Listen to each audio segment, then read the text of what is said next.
Hey, good evening, everybody. Hey, Gumtown, how y'all doing? I'm ready to give y'all. We just got home from the city council meeting, and we have a live recap from the city council meeting. It was juicy. A lot of people was there.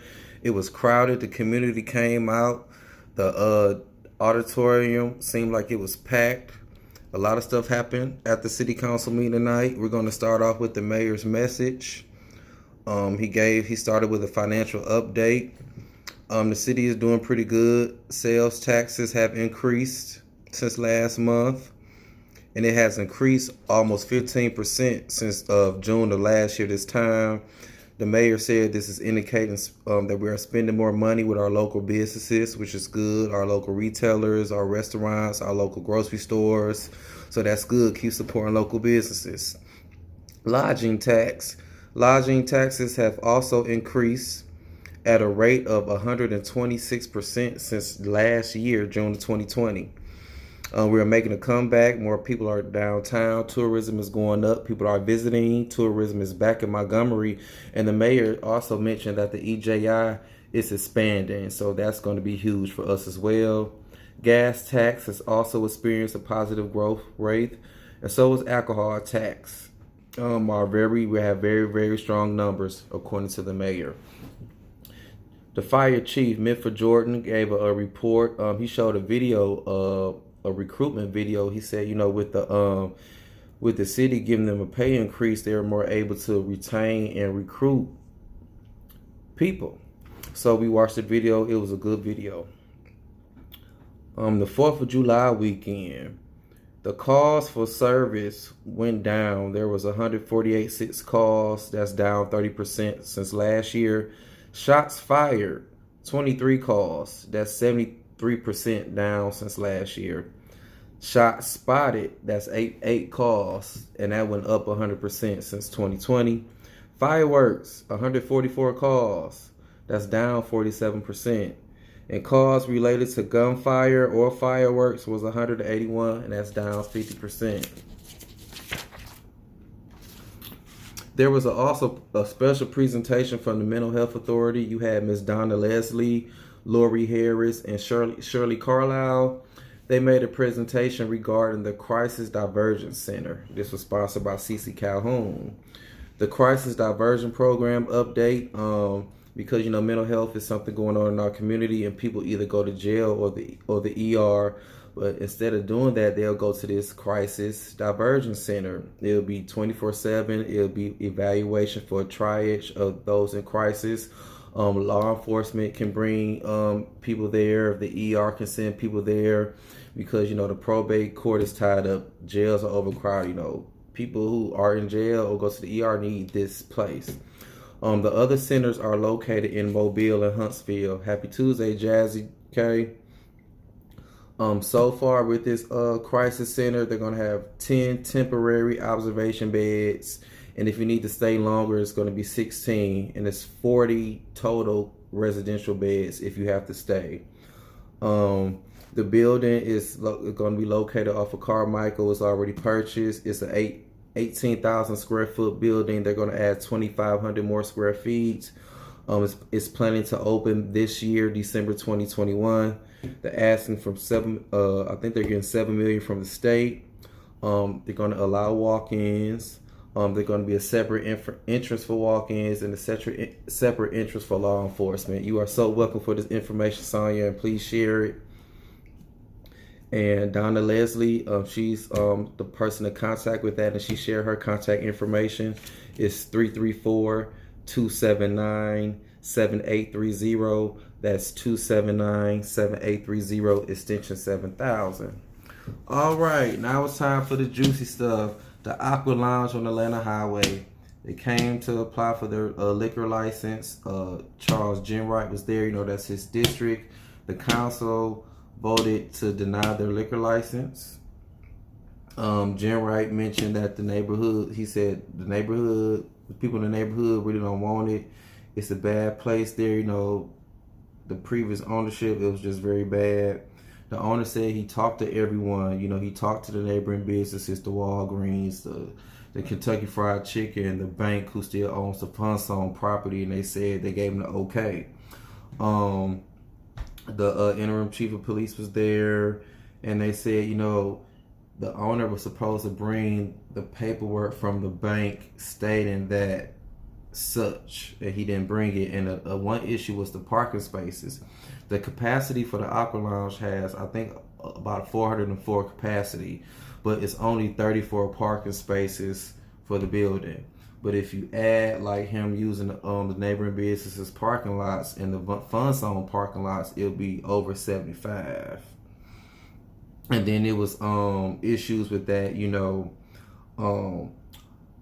security guards, they have to get for a club to have a security guard, they have to be certified, and I think it's through the Alabama Regulatory Security Board, something like that. And so it was a lot, and I think it was one abstention on that vote, but the liquor license was denied for the Aqua Lounge. And also Elite and Company LLC, doing business as On Time, they wanted to open a package store on the corner of Norman Bridge and Edgemont. It's currently a car dealership. His request to open the liquor store, get his liquor license, that was denied as well. That's Clay McKinnis's district. He was saying, he talked to a lot of people in the neighborhood. They don't think it's a good fit, and he visited. It still looks like a car lot. So we're not going to grant liquor license for a car lot, basically. You are so welcome, Miss Tamiko. Thank you for your support. Please share this video.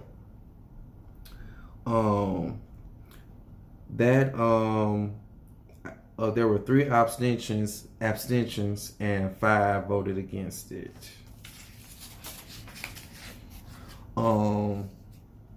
Glenn Pruitt, he sponsored a moratorium on all club lounge licenses until the off-duty police insurance issue is resolved. This is being carried over because there's some issues with off-duty police officers. They're not insured to do that. They don't have the insurance. So until they work something out, he wants to put a pause on granting clubs liquor licenses and things like that. So that's going to be carried over to the next meeting. Administrative procedures for renaming streets. That process, the council voted unanimous with that. Now here's some more juicy stuff. Councilwoman Audrey Graham in her district, the superstore is on Mobile Road. There was some issues with that. People are hanging out there all night, drinking and smoking and things like that. It's a hangout spot. The owner said that,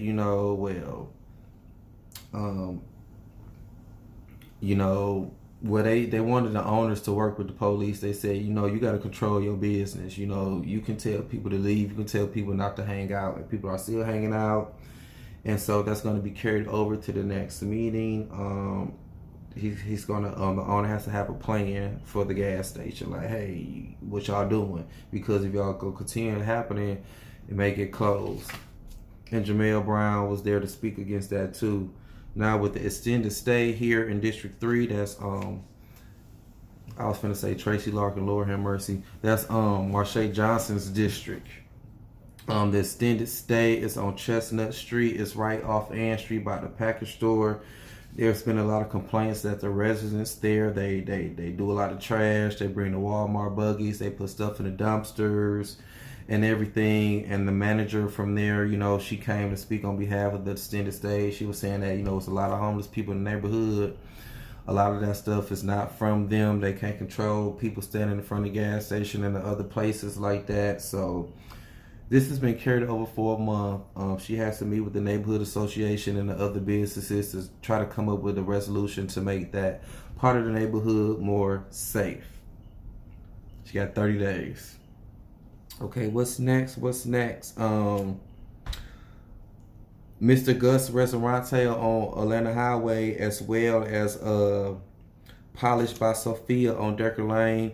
They failed to get a business license, so they have been denied the right to operate a business. The council also voted unanimously. Mayor Reed has a resolution to execute an agreement with AlDOT regarding the streetscapes improvements along both sides of Moulton Street from Tallapoosa Street to Montgomery Street. We have some new businesses. The Velvet Room Bistro, located in Eastdale Circle, 3526. The owner applied for a lounge retail liquor license, and that was approved. The Dollar General on Lower Wetumpka Road, I think that's the new one that they built. They were on the agenda, but nobody came, so that's being carried over for them to get their retail beer and liquor license. Councilman C.C. Calhoun submitted a resolution to reappoint John Knight to the Housing Authority. The council voted unanimously to approve that. Councilor Jim Wright, he submitted a resolution to reappoint Mark J.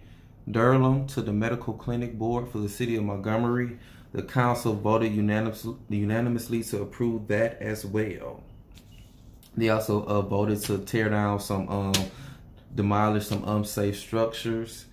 After the meeting, the community came to address some non-agenda item issues. One lady complained she stayed off, I think she stayed off on South Line Street. I forget where. I forgot the name of the street. South side or South Line. But she had, the house was a single family, but it's been made into a duplex. And she's been complaining about the landlord. Said the landlord is a slumlord, that she shouldn't have to pay her side of the rent and the landlord's side of the utilities, and she has been paying that. The landlord's been leaving stuff unsafe. She had like rats and mice. She had pictures of rats and mice. The landlord didn't send out the pest control, and she didn't get sick, so she complained about that. Another nonprofit agency, SOAR, they asked for $100,000 from the city it's a program for the community to help our youth. This one lady, she had a handicapped chicken. She had an issue with it, with some handicapped parking spaces downtown. Some have been marked and some aren't marked. And she parked in a space that was never marked, but all of a sudden it was marked. And so she feels as though there shouldn't be no discrimination with handicapped parking. It should either you pay or you don't. This was a juicy one, Madison Park. They requested that some funds from the city and the state and the county is receiving some funds from the American Relief Fund, and they wanted some of them funds to be used for infrastructure in Madison Park. They still have sewage problems. They have problems with the fire hydrant and the water, poor and weak and small water lines, and they've been fighting for this for decades. They need more water mains. They want a community center too. And the lady who spoke, she said she was 62 years old, and they've been fighting for that ever since. So it's over half a century. We need to do something. Also, we got some more juicy stuff. Let me find my paper. Oh, the community came about Sings Market on Woodley Road. That's Councilor Oronde Mitchell's district. A young man was shot and killed by the owner there almost a year ago. The family was complaining things have been swept under the rug. The gas station is still open. The owner, nothing happens to the owner. So they have been doing peaceful protests, telling people not to go there, and get gas or whatnot. The owner tried to say he owned the sidewalk, but that's the easement. The city owns the sidewalk, so they can protest on the sidewalk. And they want a show call hearing. They're requesting a show call hearing. They want something done to the owner while he's still able to operate in business, and he shot and killed someone. And I think another one is dumping in Highland Gardens. I think that's Councilman Brantley Lyons district. The city has put like on Court Street by the old Sears, they have some places where you can do your legal dumping. You want to dump bulk things. Well, they have some in Highland Gardens, but people are just doing what they want to do. They're just dumping everywhere. The neighbors are complaining it's not safe for the kids or the children, so they're supposed to be working with people to do what needs to be done. And I think that's it. The next city council meeting will be in 2 weeks. We have a special election for City Council District 1 on Tuesday. So if you live in District 1, that's the late Richard Barlinger seat. There's going to be a debate actually this Thursday at the Arrowhead the Arrowhead Golf Course from 6 to 7:30 on Thursday. So check it out. It's several candidates. We're not endorsing any candidates. But we want you all to go vote. That's the city council meeting recap. Please share this video. Please be involved. Please be engaged. Follow Gumptown. Visit www.gumptownmag.com for more information. Make sure you subscribe to our YouTube channel. Gumptown, we be everywhere.